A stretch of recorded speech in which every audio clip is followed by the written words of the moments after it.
குருகுலத்தில் குரு சீடர்களுக்கு பாடம் நடத்தி முடித்ததும் பாடத்தில் சந்தேகம் இருந்தால் கேட்கலாம் என்றார்.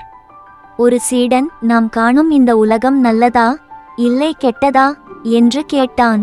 அவர் அந்த சீடனிடம் எதிர்கேள்வியாக, நீ பூனையை பார்த்திருப்பாய் அல்லவா, அதன் பற்கள் நன்மையா தீமையா என்று கேட்டார். தான் கேட்ட கேள்விக்கு பதில் சொல்லாமல் இப்படி எதையோ கேட்கிறாரே என்று குழப்பத்துடன் விழித்தான் சீடன். அவனது தவிப்பை புரிந்து கொண்ட குருவே இதற்கு பதிலளித்தார். தாய்ப்பூனையின் பற்கள் கருணையின் இருப்பிடம். ஏனென்றால் குட்டி தாயை சார்ந்து இருக்கும் போது தன் பல்லாலேயே மென்மையாக கவ்வி தூக்கிச் செல்லும். ஆனால் எலிக்கு பூனையின் பற்கள் விரோதி.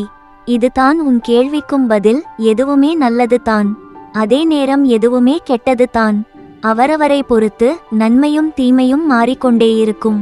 அதுபோல உலகம் என்பது நாம் நடந்து கொள்வதை பொறுத்து நல்லதாகவும் கெட்டதாகவும் காட்சியளிக்கும் என்றார். சீடனுக்கு குருவின் பதிலும் புரிந்தது, உலக நடப்பும் புரிந்தது.